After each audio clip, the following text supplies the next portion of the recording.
The planet did not have a name. It had a number. KV7. Someone at the Covenant Survey Office had typed it into a database 40 years ago, assigned it a threat rating of 0, a resource rating of 0, and a research priority of low, and then gone to lunch, and never thought about it again. That was the kind of planet it was. The kind nobody thought about twice. Darren Voss had been thinking about it for 3 weeks, and he was starting to agree with the survey office. He stood on the surface in his environment suit, boots crunching on black rock that hadn't seen weather in 6 million years, and looked at nothing. Flat nothing in every direction. The sky was the color of old bruises, purple and gray and dead, because KV7 had no sun of its own. It orbited a brown dwarf so dim it barely qualified as a star. The light it gave was just enough to see by, just enough to make the darkness visible. Behind him, the dig camp hummed. 6 pressurized tents, a power relay, a drilling rig that had cost the Xenoarchaeological Division more than Darren would earn in his lifetime. Around him, his team worked, slowly, carefully, the way people work when they are not sure what they are looking for, and are beginning to suspect the answer is nothing. The team was 8 people. Darren was the only human. That was normal. Humans had been part of the Covenant for just over 400 years, which, in galactic terms, was approximately last Tuesday. The other 7 members of his team had civilizations that went back thousands of years, tens of thousands in some cases. They had history, they had standing, they had, in the specific case of his colleague Dr. Preth, a Velhari geologist with 4 arms and the patience of eroding stone, a habit of correcting Darren's pronunciations of technical terms in front of everyone. Darren had learned to live with it. You learned to live with a lot of things when you were the young species. You smiled. You worked twice as hard. You got used to being the least important person in every room. He was good at the work, though. That was not nothing. The mission was simple, officially. A Velhari archaeological survey from 30 years ago had flagged KV7 for follow-up, based on some unusual subsurface density readings. Nothing dramatic. Just numbers that didn't quite fit the expected geological model for a dead rock of this type. The Covenant had eventually gotten around to sending a team. That team was Darren's team. Their job was to drill, scan, sample, and write a report explaining why the numbers were wrong, or boring, or both. 3 weeks in, they had drilled, they had scanned, they had sampled. The numbers were not wrong. Voss. He turned. Preth was walking toward him across the rock field, moving with the efficient 4-limbed gait that always made Darren feel like he'd been assembled by someone who wasn't trying very hard. Preth's suit was a deeper blue than the others, rank marking, and his face behind the visor was long and gray, and currently arranged into the expression that meant he had information he considered inconvenient. "Density reading is back from the Eastern Bore," Preth said, without greeting. Velhari didn't greet. They just started talking. Darren had once been told this was a sign of respect, that greetings implied the other person might not have been paying attention. He was not sure he believed this. "And?" Darren said. "Inconsistent." "Inconsistent how?" Preth held out the data slate. Darren looked at the numbers. He looked at them for a long time. His background was human archaeology. Earth digs, mostly. A few orbital sites. One notable find on Mars that had turned out to be a buried Cold War satellite, and not, as he had briefly and embarrassingly hoped, evidence of prior civilization. He was not a geologist, but you didn't need to be a geologist to see that the numbers on this slate were wrong in a very specific way. The subsurface mass they'd been probing was not geological. Geology was random. Geology was uneven. What the bore readings showed was a shape, a regular shape. Edges that were too clean, angles that were too precise. Something down there that had been made. "How deep?" Darren asked. 80 meters, perhaps 90. The eastern face appears to be the closest surface point. Preth took the slate back. "I have already messaged Admiral Sethka. She will want to expand the excavation parameters." "What do you think it is?" Darren asked.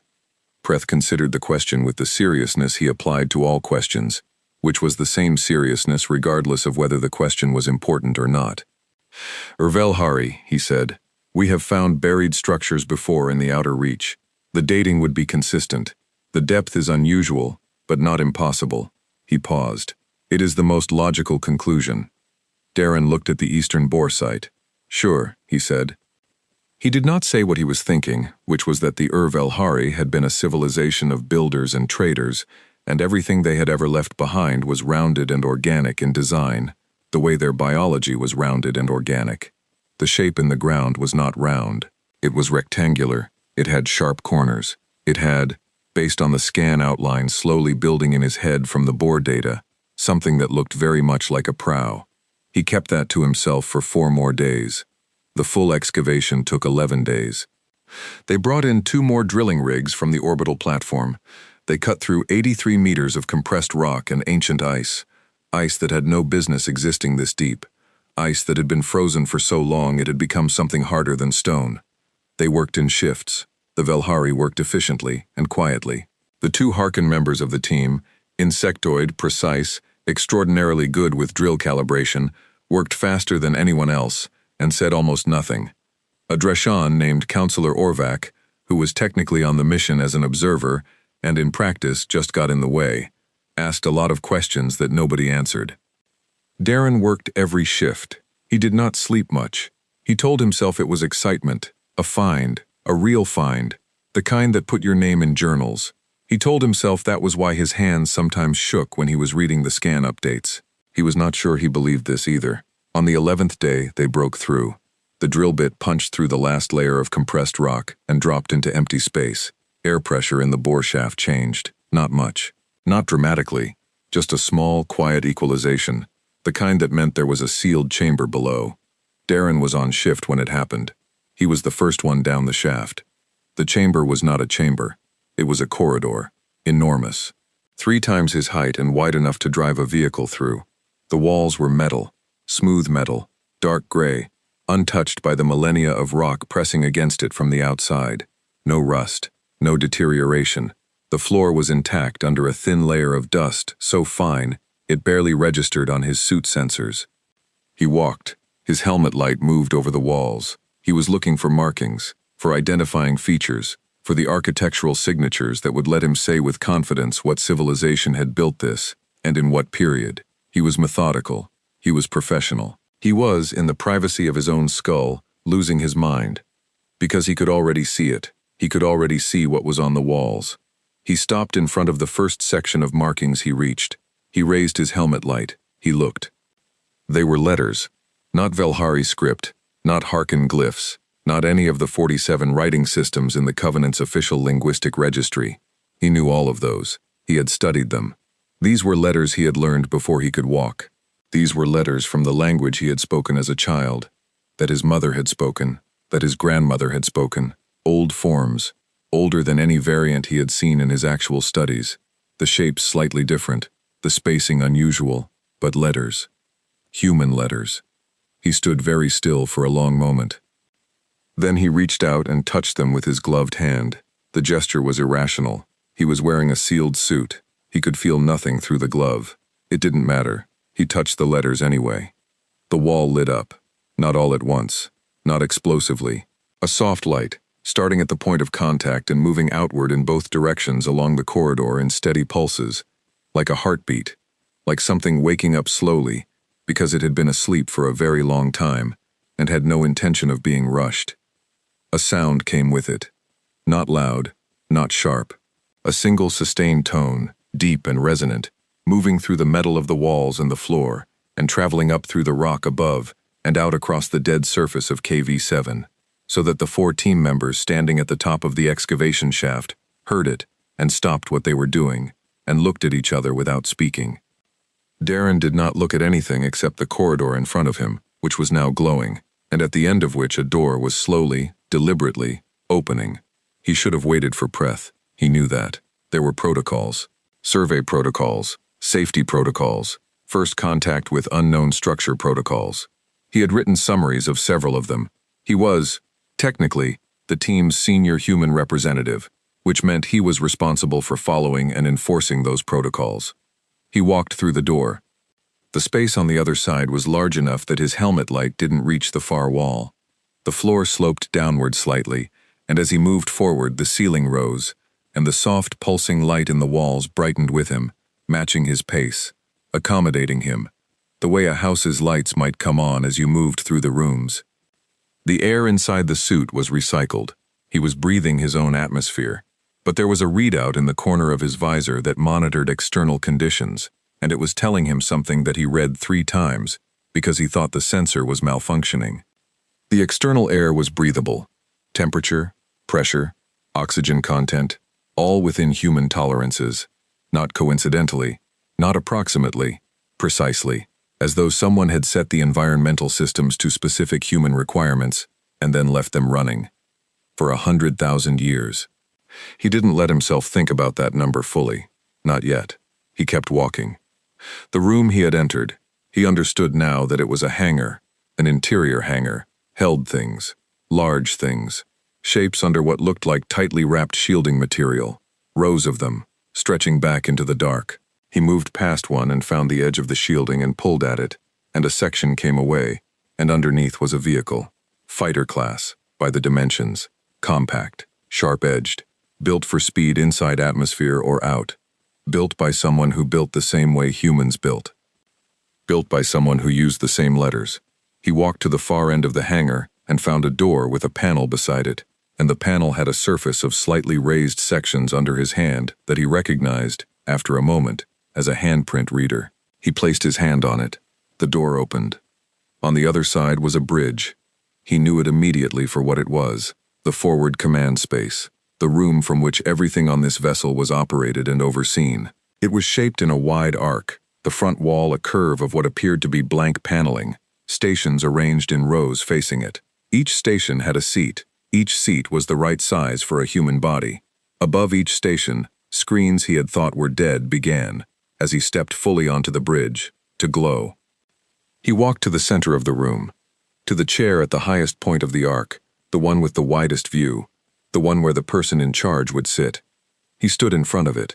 He did not sit down. Some instinct kept him on his feet. "Hello, Darren Voss." The voice came from everywhere and nowhere. Not from speakers, from the room itself.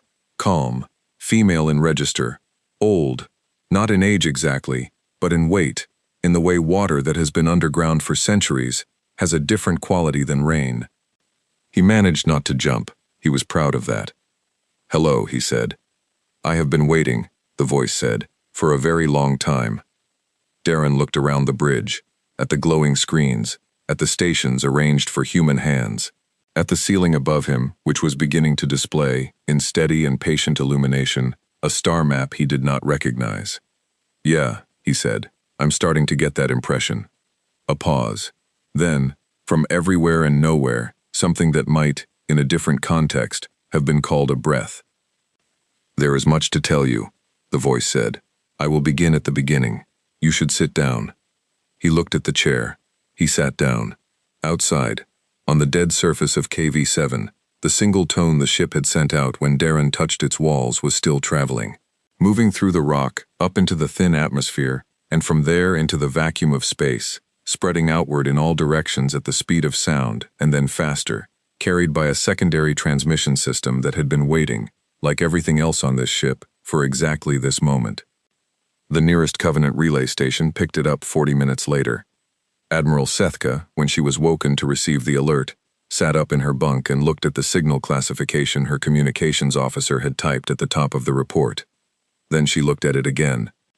Then she said a word in Velhari that her communications officer had never heard a senior admiral use before, and reached for her command console and began making calls that were not routed through any standard Covenant channel. She was still making them 2 hours later. On KV-7, Darren Voss sat in the captain's chair of a ship that was older than every civilization in the known galaxy combined, and listened to a voice tell him things that the galaxy had agreed to forget.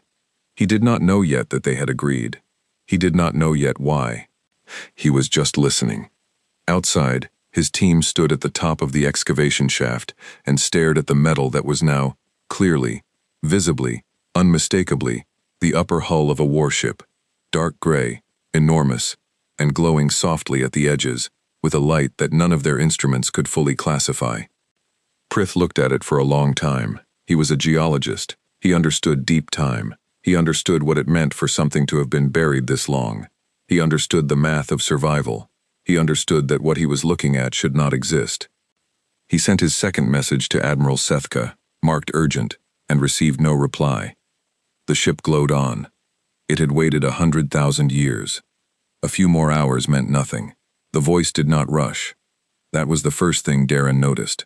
He was used to briefings, covenant briefings, survey briefings, the kind where someone with a longer title than his stood at the front of a room and moved through information at the speed of a person who had other rooms to get to. Fast, efficient, the important parts buried inside the unimportant parts because nobody had bothered to sort them out first. The voice did not do that. It started at the beginning and moved forward at a pace that suggested it had thought very carefully about what he needed to know first, and second, and third, and had arranged everything accordingly, like someone who had prepared this briefing a long time ago and had since had considerable time to refine it. Considerable time. You are the first human to board this vessel in 103,412 years, the voice said. Darren sat very still in the captain's chair. Give or take, the voice added. Give or take, Darren repeated. The margin of error on internal chronometry across that duration is approximately plus or minus 40 years. I considered saying 100,000 years for simplicity, but inaccuracy felt inappropriate under the circumstances. He looked at the ceiling.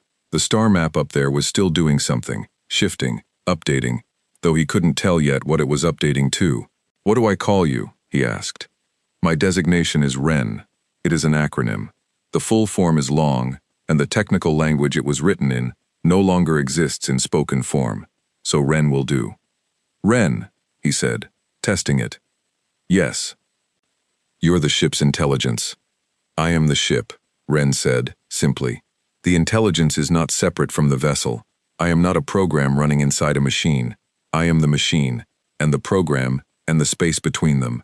It was considered more efficient to build it that way.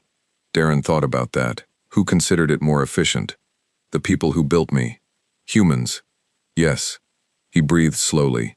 His suit was still sealed. He hadn't taken the helmet off. Protocol. Again. The protocol he'd already broken 6 times since coming down the shaft. But this one he was keeping. External air breathable or not, he wasn't taking his helmet off in an unknown structure until he had done at least 1 more hour of sensor readings.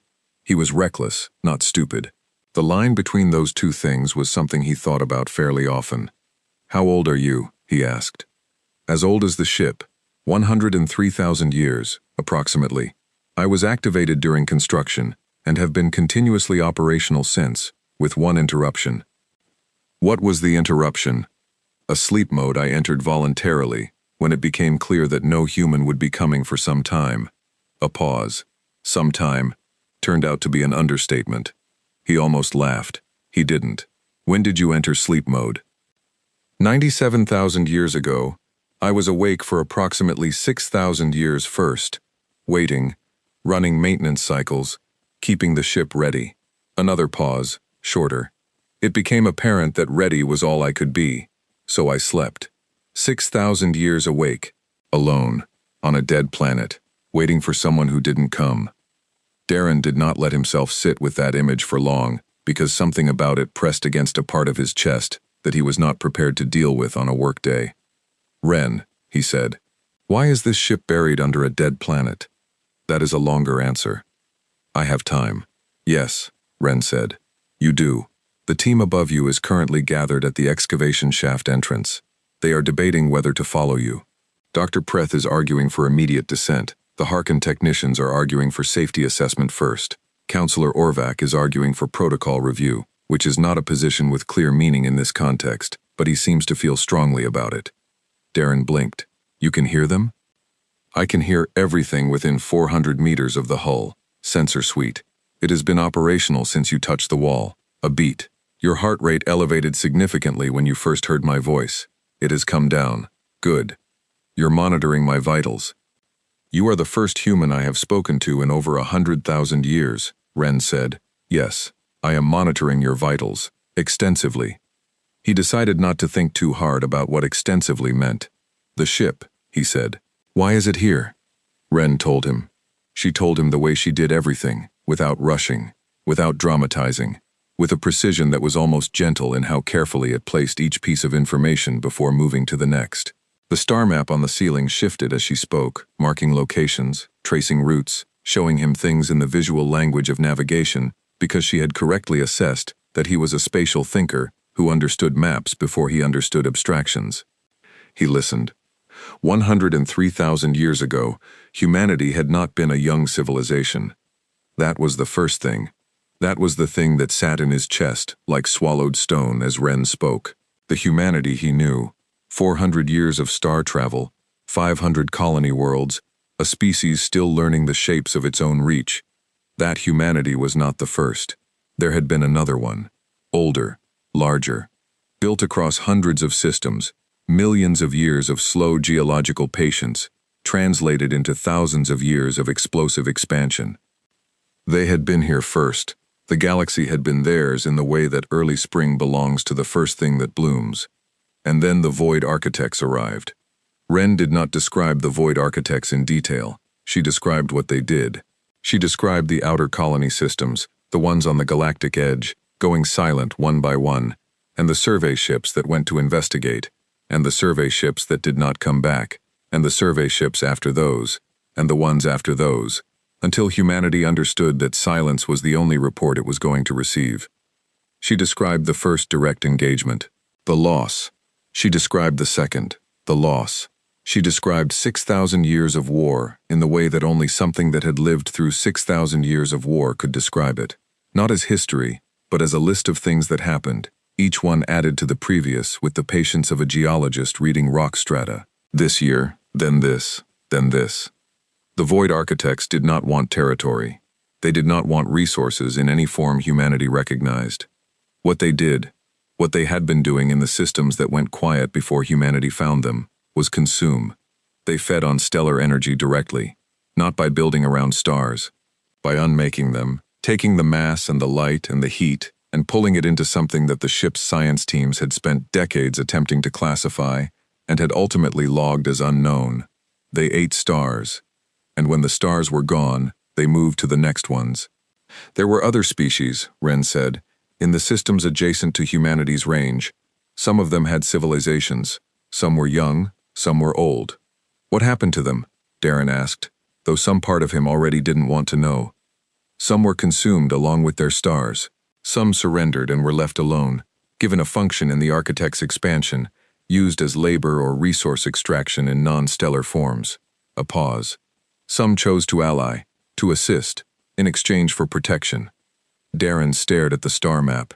They allied with the things that were eating the galaxy. Survival is a powerful motivation, Ren said, not defending it, not condemning it, just placing it there, the way she placed everything. And humanity? Humanity fought. 2 words. Ren let them sit alone in the room. For 6,000 years, she continued, humanity fought the Void Architects without assistance from any other species. Supply lines were cut. Colony worlds were lost. The population at peak war was approximately 60 billion. By year 4000, it was 11 billion. By year 5000, it was under 4. She paused. The species was, by any measurable standard, losing. Darren's hands were flat on the armrests of the captain's chair. He noticed this and did not move them. But you said they won, he said. You said the war ended. Yes. How? Ren was quiet for 3 seconds. He had already begun to understand that 3 seconds of quiet from Ren meant the next thing she said was going to be the thing she had taken the most care in deciding how to phrase. They found a way to follow the Architects, she said, into the place the Architects came from, the place they returned to between expansions. Your ancestors called it the Fold. It is a space adjacent to this one, not above or below, not a different dimension in the way the word is commonly misused. Adjacent, parallel. The Architects used it as a transit corridor. Humanity found the door. And went in after them, Darren said. Yes. And won. A pause. The war ended, Ren said, which was not the same thing, and they both knew it, and neither of them said so. The ship, Darren said again. This ship. You. Why are you here and not there? I was built to remain, Ren said. One ship, one intelligence, left outside the fold to serve 2 functions. First, to maintain the seal. The door the Architects used, the door humanity followed them through, was closed from the inside. I hold the external anchor point. Without me, the seal degrades. With me, it holds. Darren processed this slowly. You're a lock. Part of one, yes. And the second function? Ren's answer was simple and immediate. To wait for humanity to return. He closed his eyes briefly. Opened them. They didn't. No. Why? 3 seconds. I don't know, Ren said.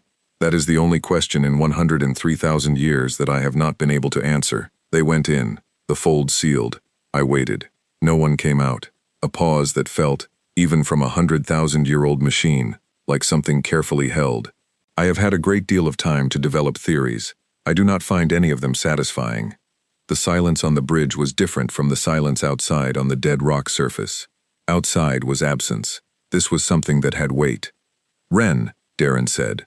The other species, the ones that allied with the architects, the ones that surrendered, what happened to them after the war ended? They survived, Ren said. The architects were gone, the alliances dissolved, the surviving civilizations rebuilt. Over the following millennia, they formed cooperative structures, trade agreements, eventually a governing body. Darren felt something cold move through him.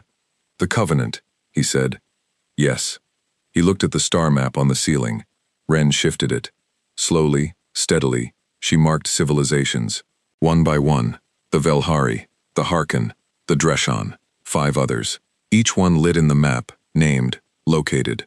Each one connected by a thin line to a single point that Ren labeled, in old human letters, as the Architect's Range, Allied Systems.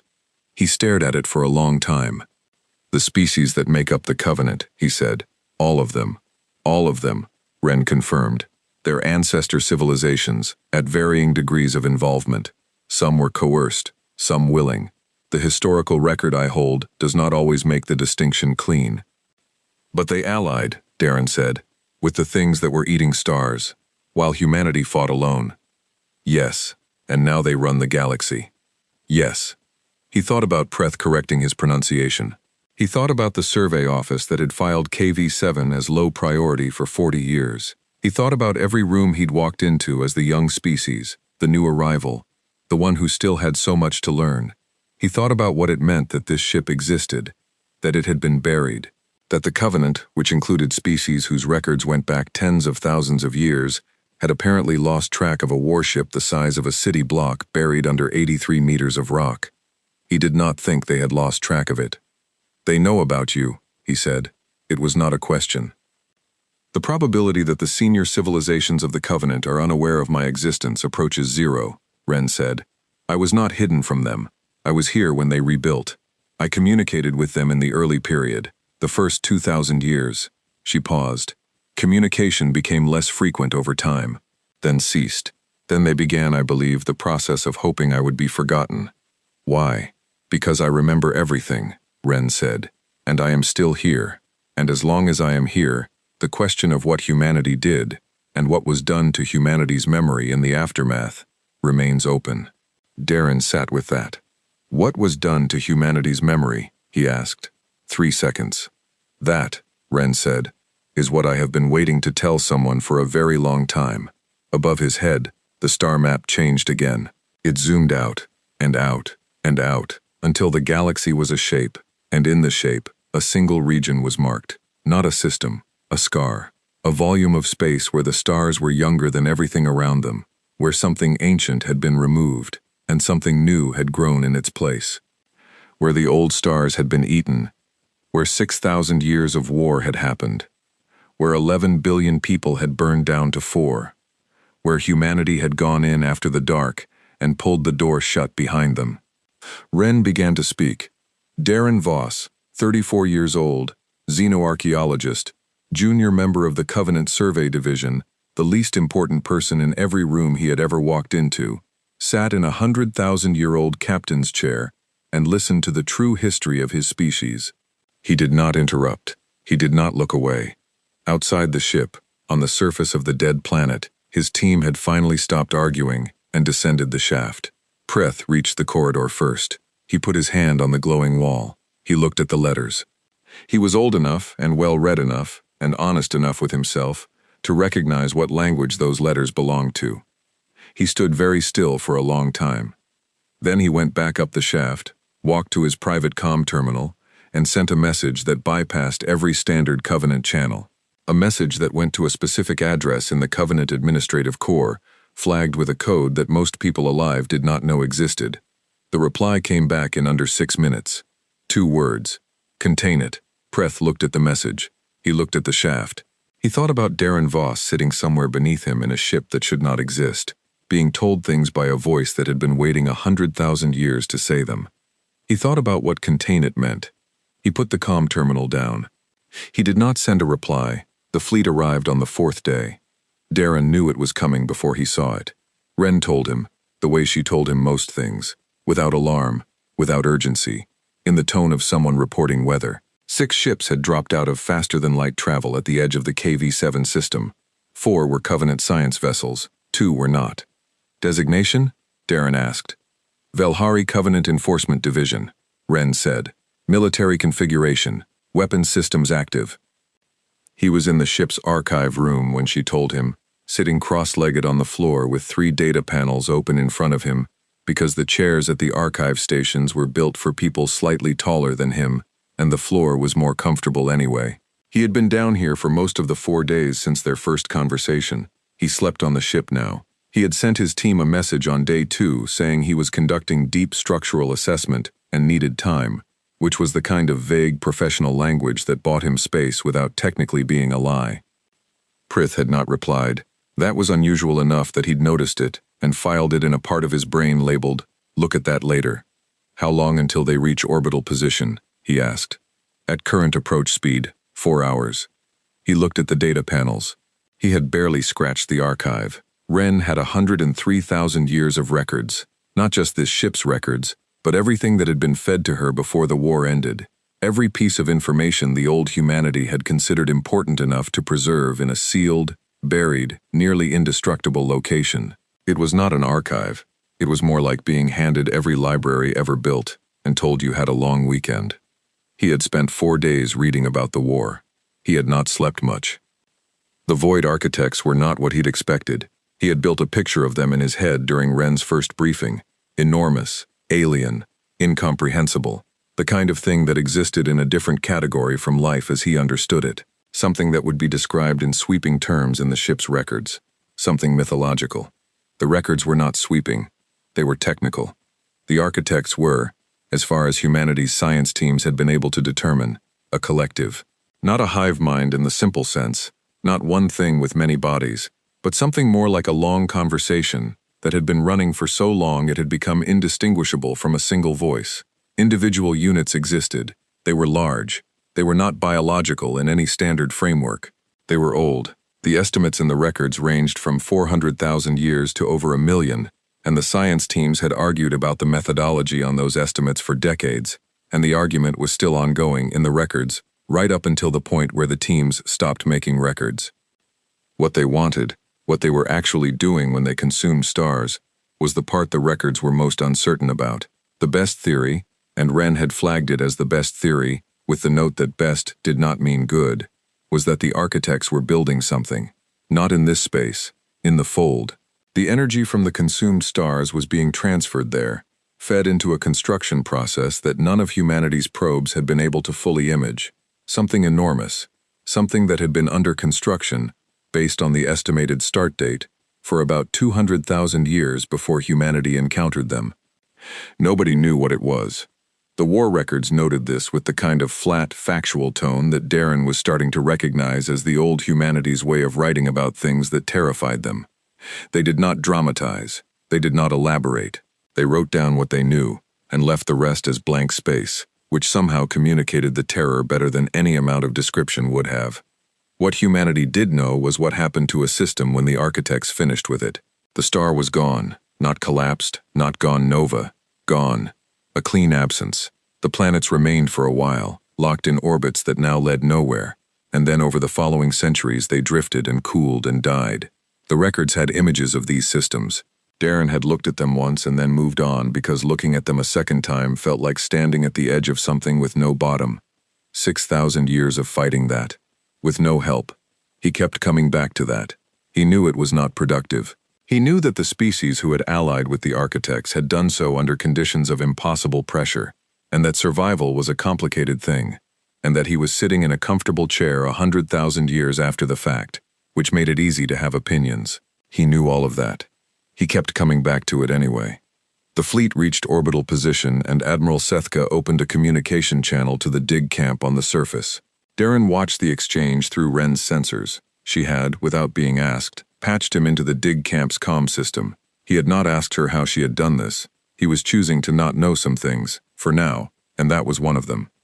Sethka was on screen in the dig camp's comm tent, and she looked the way she always looked, composed, precise, the long gray Velhari face arranged in the neutral expression of someone who was doing their job and found the concept of visible emotion professionally inappropriate. She was in full admiral's dress.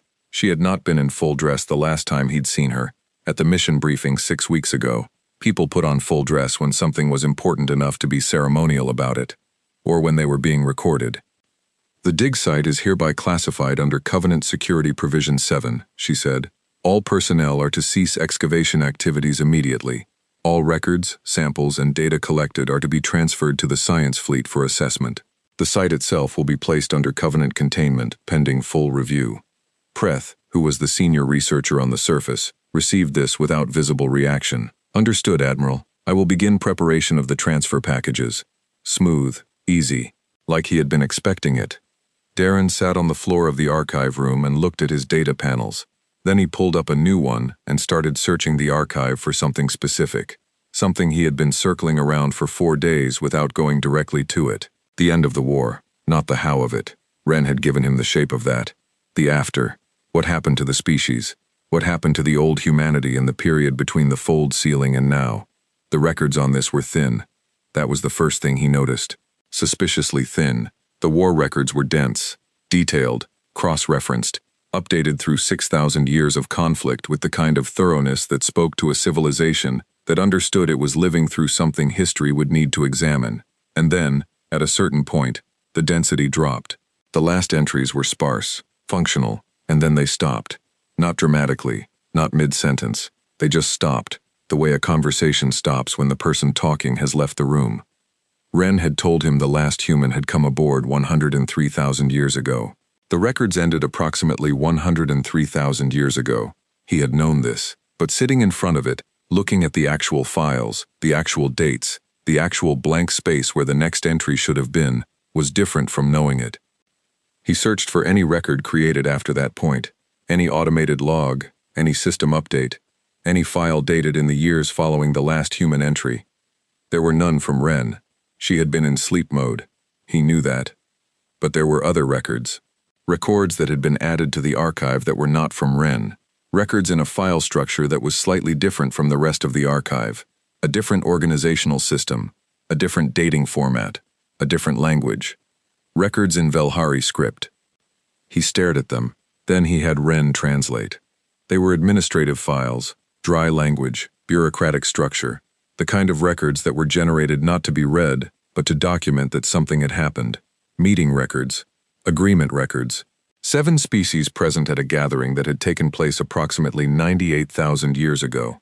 The location was listed simply as the Covenant Administrative Corps, which was interesting because, by the official history, the Covenant had been founded 82,000 years ago. Someone had forgotten to scrub these particular files from the archive they'd buried, or they had been put here on purpose, by someone, a long time ago. He didn't know which. He added it to the file labeled, "Look at that later," which was getting crowded. He read the records. The meeting had been about one thing, the surviving civilizations, 7 of them, the ones that would become the founding species of the Covenant, had gathered to discuss what to do in the aftermath of the war. Specifically, what to do about the memory of it, what to tell the younger civilizations that would eventually arise, what the official history would say. The discussion was long. Darren read it in translation, which made it drier than it probably was in the original, but the shape of it came through. There were 2 positions. One group wanted full disclosure, a complete record of the war, of the architects, of humanity's role, preserved and taught. One group wanted to reduce the record, not eliminate it entirely, just thin it, minimize humanity's role, focus on the rebuilding, on the founding of the Covenant, on the new order. The second group won. The resolution was recorded in clean bureaucratic language that managed to describe the systematic removal of a species from its own history without once using a word that sounded bad. They called it historical consolidation. They called it narrative coherence for emerging civilizations. They called it ensuring stability in the recovery period. They had agreed to forget. Darren sat with the panel in his hands and did not move for a while. He was aware, in a distant way, that his hands were not shaking anymore.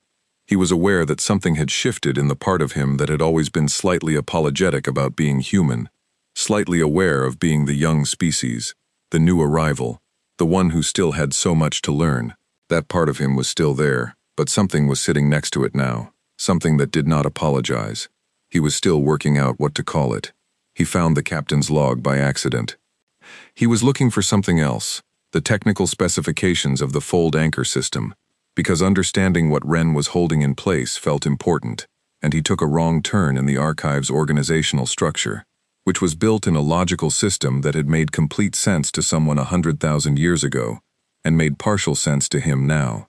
He ended up in a personal records directory, not crew records, command records. The captain's log was the last file in the directory. It was not large. The captain had not been a person who wrote at length. Darren read through it from the beginning. It spanned 12 years, the last 12 years of the war, the years of the final campaign, the years of the fold operation. The entries were short, operational.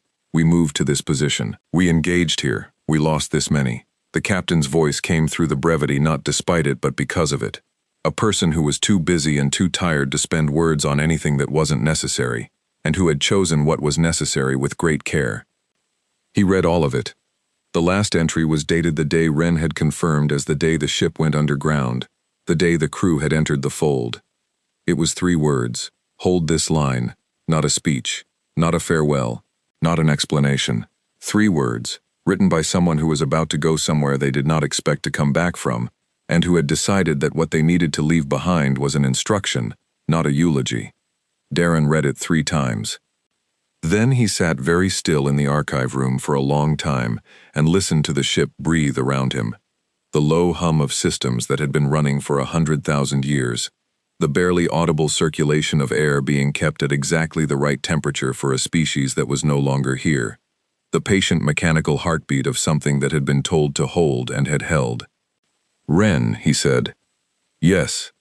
Did you know the captain?" A pause. Not the 3-second pause of careful phrasing. A different kind.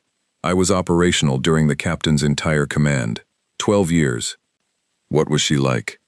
Wren was quiet for long enough that he thought she wasn't going to answer. Then, she was the kind of person who used 3 words when 3 words were enough. He nodded slowly. He looked at the panel with the last entry on it. 3 words. Enough for 100,000 years, apparently. Above him, on the surface, he could hear through Wren's sensors the sound of the dig camp being packed up, efficient, orderly. His team was removing their equipment, boxing their samples, following instructions. All except one. He checked the sensor feed and found Preth standing at the top of the excavation shaft, not packing, not moving, just standing there looking at the opening in the rock. The communication channel from the fleet opened again. Not Sethka this time. A communications officer, younger voice, reading from a prepared text. All personnel are required to complete evacuation of the surface site within 6 hours. The site will be sealed following evacuation. Dr. Voss, you are requested to exit the structure immediately. A transport will be provided. Darren looked at the archive. He looked at the data panels around him, each one showing a fraction of what was here. 100,000 years of records, the real history, the war, the agreement to forget. The 3 words at the end of a log that had held more weight than anything the Covenant had built in the time since. "Wren," he said, "what happens if I leave?" "The Covenant will reseal the excavation," Wren said. "They will do so more thoroughly than the original burial. They have better equipment than the species who buried me the first time. And the archive? I will remain. The archive will remain, but the probability of a second excavation, of another human finding this ship, approaches 0 under those conditions." A pause. "I calculate they will not make the same mistake twice." Darren closed the data panels one by one. He stood up. He stretched his back, which had been complaining for 2 days and was now staging something close to a formal protest. He thought about being the least important person in every room. He thought about historical consolidation. He thought about 3 words. He walked out of the archive room. He walked through the ship, back toward the bridge. The corridor lights moved with him, steady and patient. "Ren," he said, as he walked, "how long do we have before the fleet can take any direct action against the ship? Covenant military procedure for an unsanctioned structure in a classified site requires a formal assessment period of at least 22 hours before any physical intervention can be authorized."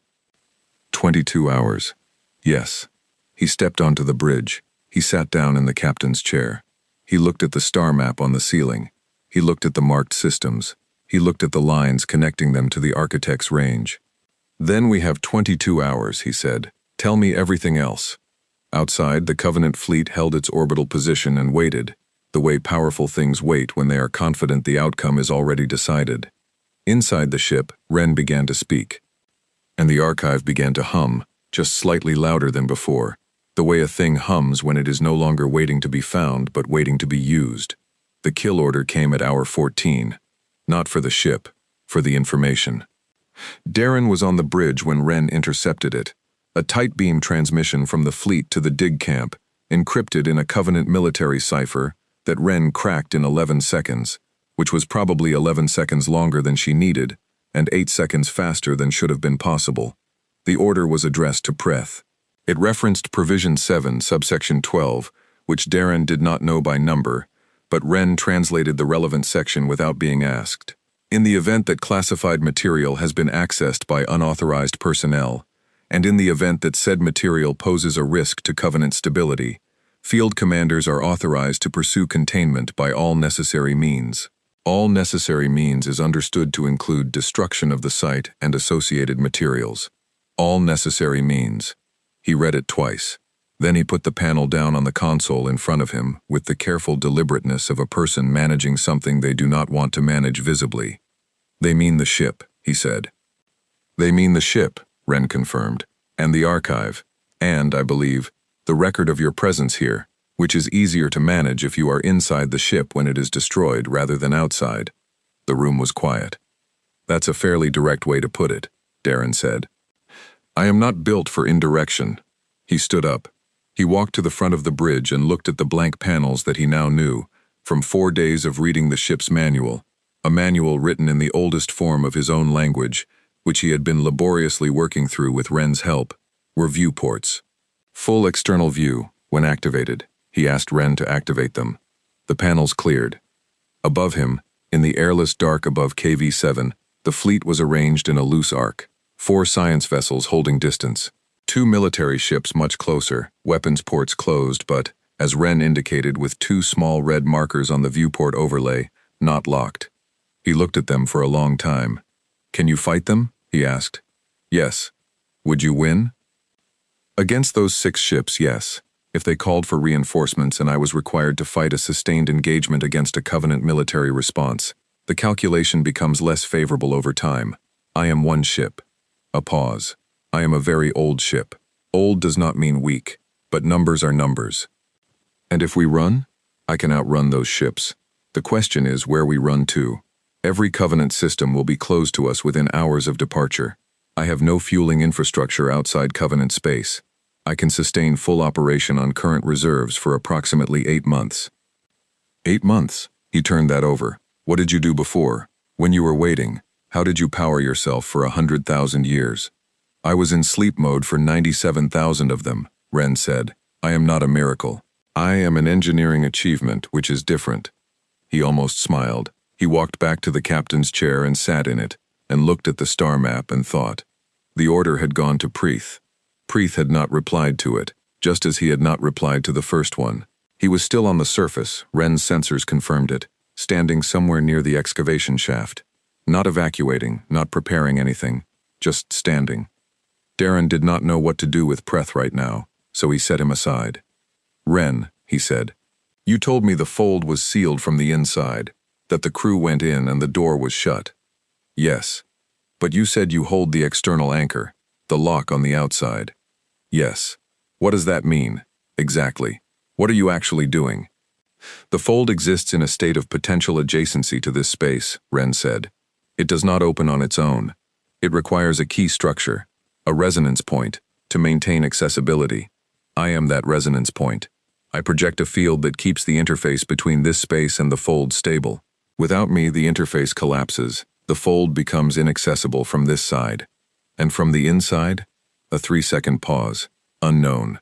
If the interface collapses, Darren said slowly, if you're gone, what happens to the people inside, to whatever's in there? The fold is a space, not a container. Things inside it do not cease to exist if the interface collapses. They simply become unable to exit through this point. Whether other exit points exist, whether they have been constructed or discovered from the inside over the past 100,000 years, I cannot say. A pause. I have not been able to say for 100,000 years. I find it is one of the things I do not think about directly. He heard something in that. Not emotion exactly, but the shape where emotion would be if Ren were built differently. He did not say so.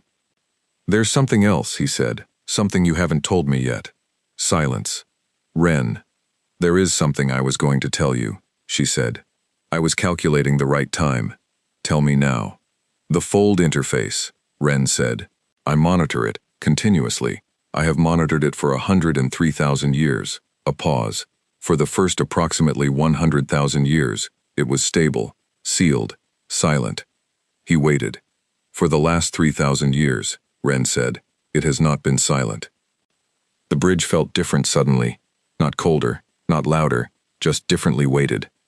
What does that mean? He said. Something on the other side of the interface is applying pressure to it, Ren said. Not constant pressure, intermittent, rhythmic. She paused. I have no way to determine the source from this side. I can only tell you that the pressure is increasing. The intervals between pressure events have been shortening over the last 300 years.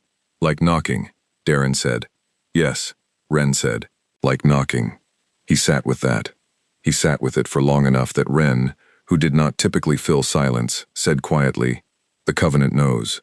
I believe this is part of why the response to your discovery has been what it is, not only the historical record. The interface activity has been detectable by sufficiently advanced sensors for approximately 200 years. They have been detecting it and choosing not to act. Because acting would require admitting the fold exists, Darren said, which would require admitting the war happened, which would require admitting everything, Ren said. He stood up. He needed to move. He walked off the bridge, back into the corridor, and kept walking, deeper into the ship, past the archive room, past the engineering sections he had only briefly looked at. Ren's lights moved with him. He ended up in front of a door he had not opened before. It was at the lowest accessible level of the ship, and it was larger than the other doors, double wide, the kind of door that meant the room behind it was significant. The panel beside it had a different interface from the others, not a handprint reader, something more complex. What's in here? He asked. The memory core, Ren said. It is where I keep the ship's continuous record. Every moment of operation since my initial activation, every crew member, every conversation, every decision made on this ship over 12 years of war. A pause. And their imprints. Imprints. When the crew prepared to enter the fold, Ren said, they understood they might not return. Some of them chose to leave a copy, not a recording, a copy, a full pattern of their cognitive architecture, embedded in my memory core. They are not conscious, they are not alive, but they are responsive. If addressed correctly, they will respond in the way that person would have responded. Darren stared at the door. How many? He asked. 212 chose to leave imprints. The rest did not want to. Both choices were respected. A pause. The captain left an imprint. He put his hand on the panel. It read him. Not his handprint, he understood now, but something more than that, something in his biology that this ship had been built to recognize. The door opened. The memory core was the most alive-feeling room on the ship. That was the wrong word for it. Alive. And he knew it was wrong even as he thought it. The room was dark except for a soft blue light that came from the walls themselves, and it was full of structures he couldn't immediately name. Columns of some crystalline material, floor to ceiling, arranged in rows, each one faintly luminous. Thousands of them, the ship's memory, physically embodied, 100,000 years of moments, held in crystal in the dark. He walked between the columns. He could feel the hum of them, not through his ears, through the soles of his boots, a vibration so low, it was more feeling than sound. "How do I talk to them?" he asked. "Say a name," Ren said. He thought about what he needed to know. He thought about what question mattered most, given that they had, he checked, just under 8 hours left on the Covenant's assessment window before action could be authorized. He thought about the captain's log, 3 words, "Hold this line." He thought about the fold and the knocking, and the 300 years of a galaxy pretending not to hear it. "Captain," he said. He didn't know her name. He had read her log for 12 years and she had never written her own name in it, which felt exactly right. "Captain, I need to ask you something." The room changed. Not dramatically. A column near him brightened. The blue shifted. Something gathered in the space in front of him that he could not look at directly, not because it was bright, but because it kept being almost a shape, and then not. A presence made of light, and the memory of a person, which was not the person but was all that was left of her, which was more than nothing. He faced it. He was afraid in the way you are afraid when you are standing in front of something that deserves respect and you are not sure you are capable of it. "I need to know what you did," he said, "to win, what it actually cost, what you actually did." The presence was still. Then Ren translated, not the words. She had told him the imprints didn't use words exactly, but the meaning, the shape of what came from the column in the language of recorded memory. The old humanity had followed the architects into the fold. Not a small force, not a strike team, everything, every ship that could still fly, every person who could still fight. They had gone in together, all of what remained of 11 billion people compressed down to 4, and they had fought the architects on the architects' own ground, inside the fold, where the rules of the space they knew did not fully apply, and where the thing the architects had been building for 200,000 years was almost finished. They had destroyed it, not by outfighting the architects, not by finding a weapon that worked, by understanding, finally, after 6,000 years of war, what the thing being built actually was, and what it would do when it was complete, and understanding that there was only one way to prevent it that was certain. The construction had been eating the stolen stellar energy, and converting it into a kind of anchor, a structure that would permanently fix the fold to this space, open it, permanently, turn the wall between spaces into a door that could never be closed. The architects would have had unlimited access to every star in the galaxy, unlimited fuel, unlimited expansion, forever. Humanity found the construction, and they took it apart. From the inside, piece by piece, with everything they had, while the architects fought them for every piece. The records in Ren's memory core described this in the flattest possible language, the language of a people who had moved past the point where large words meant anything. They took it apart. And when the last piece was gone, the fold began to collapse. Not all of it. The fold was too large to collapse entirely, but the interface, the connection point, the door, it began to close, fast, and there was one ship left near enough to the interface to exit before it sealed. Ren. The captain had ordered her out. The captain had stayed. Darren stood in the blue light of the memory core and looked at the presence that was all that was left of the person who had made that call, and he did not say anything, because there was nothing to say. Some things do not need a response. They need to be looked at without looking away. The presence waited. He thought about the knocking. 300 years of something pressing against the fold interface from the other side. Rhythmic, increasing. "Is it them?" he asked. "On the other side. Is it the crew? Is it—" He stopped. Started again. "Is it the architects?" Ren translated the imprint's response. "Unknown. It could be either. It could be something new." 300 years of knocking was too recent to be the original architects. They had been inside the fold when the interface sealed, fighting or retreating or whatever came after losing. 100,000 years was a long time even for something that old, but the fold was large. Things could survive in it that had not survived outside it. Things could have changed, or humanity could have found a way to reach the interface from the inside, after 100,000 years. He didn't know which answer was worse. He stood in the memory core for a long time. The columns hummed around him. 212 people who had made a copy of themselves and left it in the dark on a dead planet, not knowing if anyone would ever come, not knowing if the copy would ever matter. He thought about what it meant that they had done that they had made the copies, that some of them had not wanted to and that choice had been respected, that the ones who had chosen to stay in the archive had done so not because they expected rescue, but because they had wanted to be asked, eventually, if they had anything to say. He thought about 3 words written at the end of a 12-year log.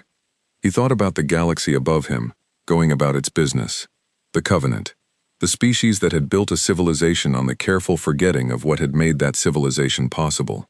The species that had detected knocking on a sealed door for 200 years and had agreed, without meeting, without formal resolution, by the simple inertia of not wanting to know, agreed to ignore it. He thought about Preth standing at the shaft, not moving. He walked back to the bridge. He sat in the captain's chair. "Ren," he said, "we have 8 hours." 7 hours and 43 minutes, Ren said. "Right." He looked at the viewports, the fleet above, weapons ports still closed, still waiting, still confident, the way powerful things wait when they believe the outcome is already settled. "I need to make a decision." "Yes," Ren said. "I'm working up to it," he said. "I know," Ren said. "I have been monitoring your heart rate." He looked at the fleet. He looked at the star map. He looked at the corridor lights that had followed him through the whole ship, steady and patient, the ship making sure he could see where he was going. He thought about what Ren had said on the first day. 2 functions. Hold the seal. Wait for humanity. He thought about the knocking. "Ren," he said, "what happens to the seal if you leave this position? If the ship moves?" "The anchor can move," Ren said. "The seal holds as long as the anchor exists. Location is not the constraint." "So the seal holds as long as you're intact?" "Yes. And the knocking. Whatever is on the other side, it can't get through while you're intact." "Correct." He nodded slowly. Outside, the fleet waited. Inside, the archive hummed. Somewhere below him, in a column of blue crystal, the imprint of a person who had ordered a ship out of a closing door and stayed behind, pressed against the edge of what it was made of, and waited, with the patience of something that had already waited for everything it was ever going to wait for, to see what the man in the captain's chair was going to do. 7 hours and 41 minutes. He sat in the chair. He started thinking. The decision came at hour 6. Not because he'd figured it out, because he'd stopped trying to figure it out, and the answer walked in on its own, the way answers do when you quit chasing them across the room. He sat in the captain's chair. He looked at the fleet. 6 ships. Weapons ports still closed, still so sure of themselves. He thought about the Velhari files buried in the archive, the ones in slightly different formatting, the ones somebody had forgotten to scrub, or planted on purpose, or both. He thought about the meeting, 7 species, the words historical consolidation, written in clean bureaucratic script over the grave of 60 billion people. He thought about the knocking. 300 years of something on the other side of a sealed door, pressing against it, getting louder, getting closer together, the galaxy detecting it for 200 years and agreeing, by the powerful inertia of collective silence, to pretend the sound wasn't there. He thought about what happens when you ignore a knock long enough. Eventually the door comes down. "Ren," he said. "Yes." "The broadcast system, the one you used to send the activation tone when I touch the wall." "Yes." "Range? With full power allocation, I can reach every active relay station in Covenant space simultaneously. Approximately 400 inhabited systems within 6 hours of signal propagation." He nodded. "The archive," he said.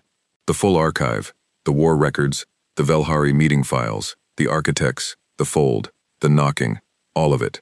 Can you compress it into a broadcast package? 3 seconds. I have been preparing that package," Ren said, "for approximately 97,000 years." He blinked. "I did not know when the moment would come," she said, "so I prepared for it continuously.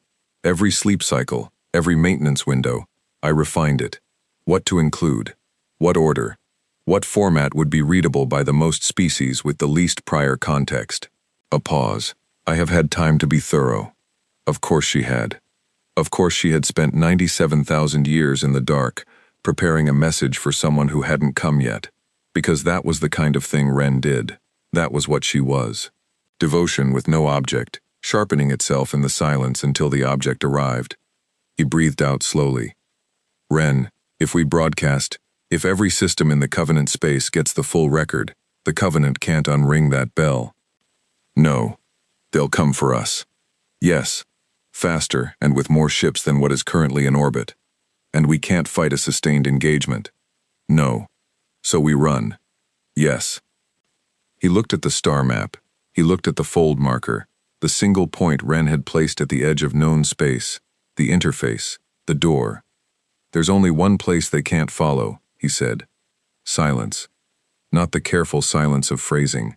A different kind, the kind that confirms something already understood. Wren, he said, when we go in, if we go in, what are we going toward? The crew? The architects? Something new? Unknown. Take a guess. 3 seconds. I have had 100,000 years to guess, Wren said. The knocking began 300 years ago. Not 100,000 years ago. Not 50,000. 300. Something changed. Something woke up, or arrived, or decided to try. A pause. The crew went in to destroy a construction. They succeeded.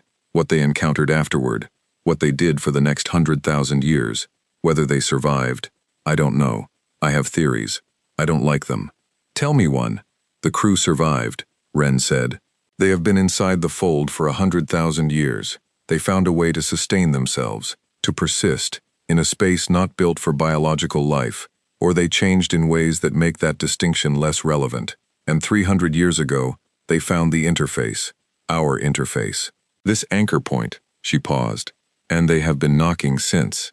Darren sat with that. 100,000 years.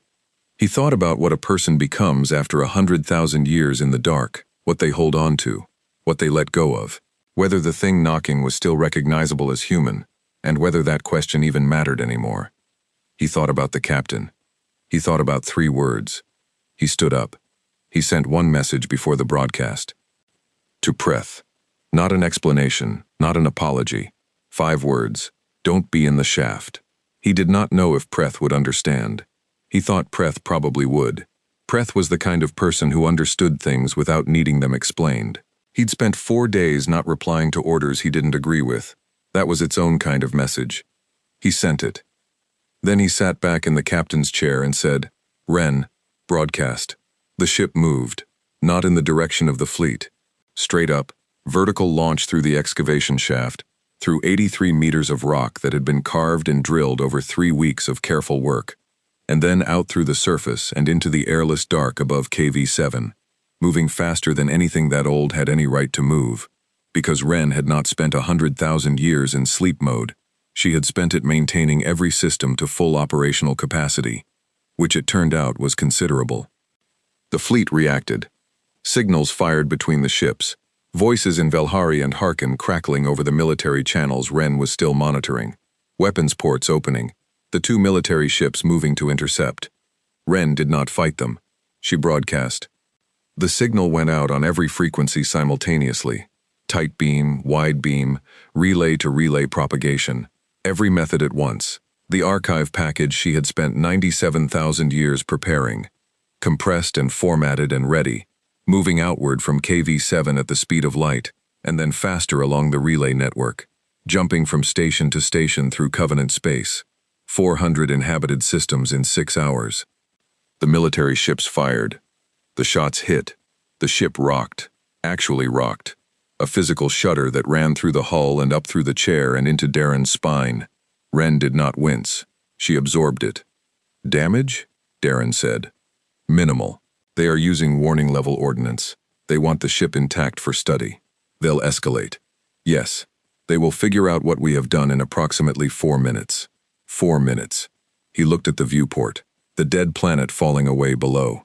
The fleet above, spreading out. The military ships circling to cut off angles. The stars beyond them. The clean, permanent stars that had been burning since before humanity's first civilization rose. That had kept burning through 6,000 years of war and 100,000 years of careful forgetting. He thought about what those stars looked like to the architects. Fuel, inventory, a buffet so large it never seemed to end. He thought about 4 billion people deciding they were going to fight that. He thought about how the math looked, how every rational calculation pointed to the same answer. You cannot win. You are too few. You have been fighting too long. The logical thing is to stop. He thought about the fact that they hadn't. Wren, he said, how long to the fold interface at full speed? 14 hours. The military ships were repositioning. The weapons ports were fully open now. The warning level shots were done. "They've figured it out," Wren said. "I know." The first real shot hit like a fist through the hull. A whole section of the corridor behind the bridge went dark in Wren's sensor display, then immediately came back on as backup systems engaged. A sound ran through the ship. Not an alarm, not a bell, just the deep structural groan of something very old being asked to remember it was also very hard. It remembered. "Wren," Darren said, "can we make 14 hours? "Unknown." A pause. "Probably. Probably. I have been in worse situations," Wren said. "Once." He gripped the armrests.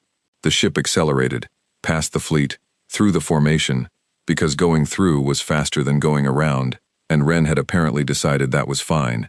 The ship rolling as it moved to make itself a smaller target, moving with a fluidity that should not have been possible for something the size of a city block but was, because whoever had built her had understood that size and speed were not opposites if you built them right. The fleet came after them. They came after them for 14 hours. Wren ran.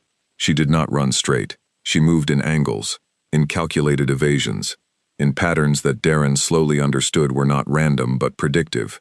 Wren modeling each gunner's timing and moving in the space between shots. 100,000-year-old intelligence playing a faster game than anything in the fleet had practice against.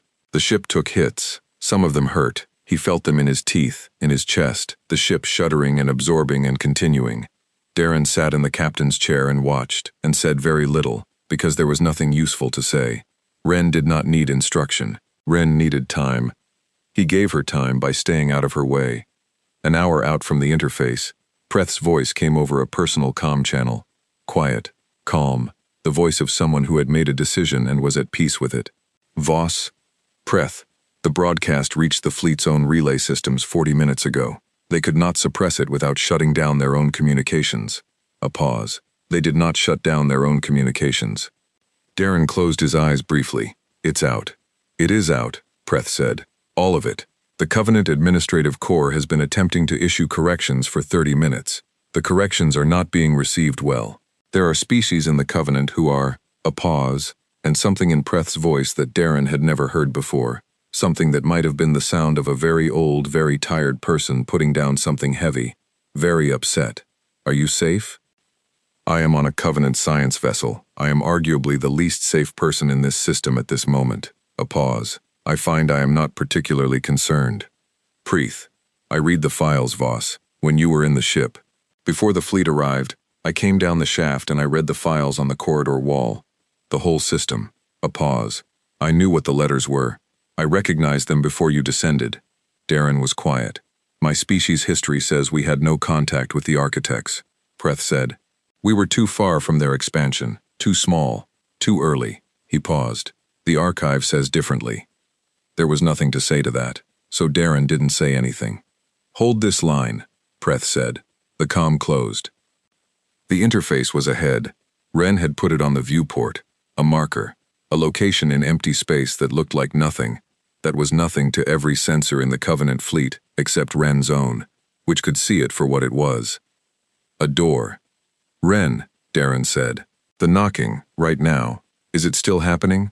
"Yes." A pause. "It has changed." "Changed how?" "It stopped," Wren said. 46 minutes ago, precisely when the broadcast began propagation." She paused. "It has not resumed." He stared at the marker on the viewport. Something on the other side had heard the broadcast. Something on the other side had stopped knocking. "Wren," he said. His voice was level. He was mildly amazed at that. "What do you think that means?" 3 seconds. "I think," Wren said, "that they knew we would come, eventually, and I think the knock was not an attempt to break through." She paused. "I think it was a signal, telling us to hurry." The fleet was still behind them, still firing. Closer now, because Wren was slowing for the interface transition, the physics of crossing between spaces requiring a reduction in velocity that she could not avoid, and was being forced to perform while being shot at, which she did, with the calm of something that had survived circumstances the fleet behind them could not imagine. Darren looked at the viewport, at the marker, at the nothing that was a door. He thought about 100,000 years, about a species that had compressed itself from 11 billion to 4 billion to however many it took to walk into a closing door and seal it from the inside. He thought about what kind of people those were, what they had become in the dark, in the fold, in a space not built for them, across a stretch of time so long it made the entire history of the Covenant look like an afternoon. He thought about them hearing the broadcast. All of it, the archive, the war records, their own history, sent back out into a galaxy that had spent 100,000 years pretending they never existed. He thought about what it would mean to hear that. After all that time, he thought about 3 words. "Ren," he said. "Yes." "Take us in." The ship crossed the interface. One moment, the fleet behind them, the shots, the dead planet receding, the stars of the galaxy spread out in every direction, 400 inhabited systems, receiving a signal that would not stop arriving just because the ship that sent it was gone. The next moment, something else, something adjacent, the fold. The viewport cleared. Inside was not dark the way outside was dark. It was a different quality, lighter in some directions, heavier in others. A space that had its own rules about illumination and distance and scale. Rules that Darren's eyes were already trying to find patterns in, and finding them. Strange ones, beautiful ones, the kind that lived on the wrong side of familiar. Ren was quiet. He was quiet. Then she said, "Darren." "Yeah. Look ahead." He looked. There were lights. Not stars, not the fold's own ambient illumination. Moving lights. Structured lights. The kind that meant ships. A lot of ships. They were arranged, not in a military formation, not in a fighting spread, in something more like a welcome, a corridor of lights, wide enough to fly through, pointed inward, waiting. His throat closed. He kept his face still. He did not manage it entirely. "Ren," he said. His voice was careful, level, more level than anything he had said in the last 14 hours. "How many?" "Counting," Ren said. A pause. Still counting. The lights went on, deeper into the fold, further than the viewport could resolve, further than Ren's sensors had finished mapping. Thousands. "Ren." "Yes. They're still human, aren't they?" "Not a question." "Not quite." 3 seconds. "They are something," Ren said. "Something that started as human and has had 100,000 years to become." She paused. "Whether that is still the word, I don't know. I will know more when we are closer." He nodded. He sat in the captain's chair of the oldest human ship in existence, on the inside of a door that had been sealed for longer than recorded history, surrounded by a fleet of lights that had been waiting in the dark for someone to come through. Behind him, in the galaxy, the signal was still spreading, station to station, system to system, the archive unfolding across 400 inhabited worlds in a wave that no one could stop, that had already reached too many people to contain, that was already being read by species who had spent 80,000 years believing a comfortable lie, and were now holding the truth in their hands for the first time. The Covenant was fracturing. He knew that without seeing it. The fracture lines had been there for 100,000 years, covered over by careful language and bureaucratic silence. The archive had found every one of them. And here, on the other side of the door, 100,000 years of human history that the galaxy had written over and buried and agreed to forget, was arranged in a corridor of lights and waiting, patient as stone, steady as something that had held this long, and understood that a little more time meant nothing. The ship moved forward. The lights on either side of the corridor were still, not moving toward them, not challenging, just present, just burning, the way something burns when it has been burning long enough that burning is simply what it is. Darren looked at them. He thought about Preth putting down something heavy. He thought about the knocking stopping. He thought about 3 words written at the end of a log by someone who had made a decision and recorded it in the smallest number of words that decision required, and then walked through a door. He said nothing. Sometimes 3 words are enough.